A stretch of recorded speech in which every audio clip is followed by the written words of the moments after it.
Zastava smatra se da je italijanska zastava zeleno, bela, crvena, označava tri vrline, veru, dobrotu i nadu. Apeninsko poluostrvo, Italija se nalazi na Apeninskom poluostrvu i ona liči na čizmu koja šutira ostrvo Siciliju.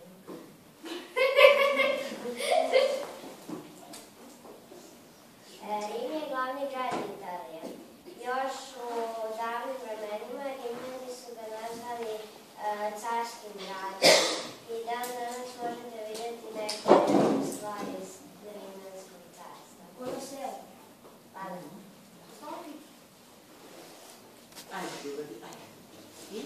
Onda Firenze je poznata po lepim ulicama i u njoj su stvarali poznati umetnici Michelangelo i Leonardo. Onda Venecija je grad koji nema ulice nego kanale. Kad bi neki u kanalima su vozili gondola i vozili su i gondolijeri koji bi pevali kad bi vozili.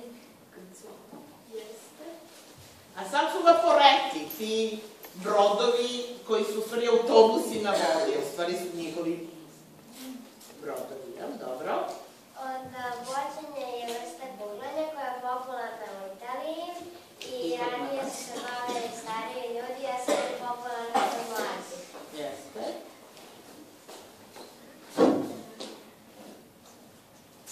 Nemojte zapisivati, odlično, predaje, pustite. Ajmo ljubavi, idemo dalje.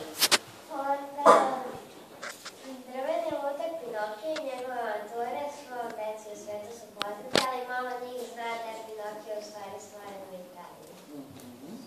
Kolabi, jel?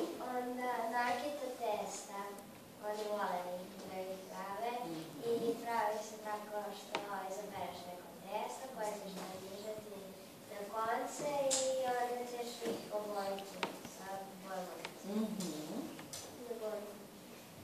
Sada,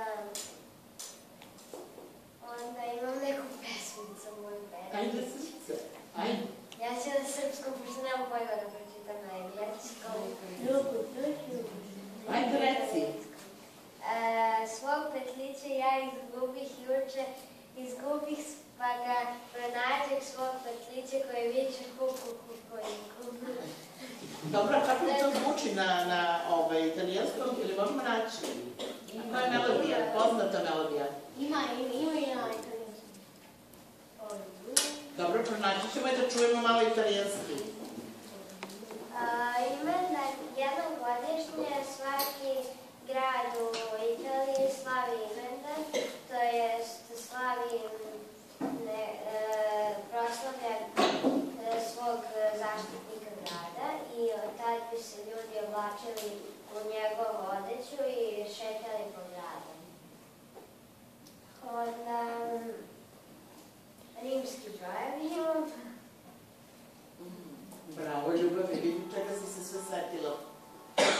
A šta je ono tamo u Veroni? Jedan balkon. Šta je ono u Veroni? Capuleti i... Sve osvetlo. Ali to stvarno, mislim, Šekspir je napisao, ali oni su odavde! U Italiji postoje poznati vulkani, Vezovi i Etna. Jeste, Ljubavi, tačno. Odlično. Onda u Italiji postoji Kilimanjaro u Pizi. Ko je? Pravi, tu baš ti divno rekla. Tu imam neke reči. Buongiorno. Buongiorno. Onda buona noche. Gracija. I buona. Odlično, to su verovatno reči iz Esperanta, cel svet, ja mislim da to koristi i da to zna. A kaži mi, molim te, ova čizma, inače Italijani mnogo bave, pored hrane i sladoleda. Mislim, to je neka vrsta hrane. Da se modom bave. Jer kad doćemo da kupimo dobru cipelu, a mi... Strada Italija, a? Jel odemo nekad bilo, ja sam baš nešto... Oni prave zime obuću. Šverstura Trsta. Najbolju na svetu. Tamara zna, ona kad je otišla, ona nije mogla da se odvoji.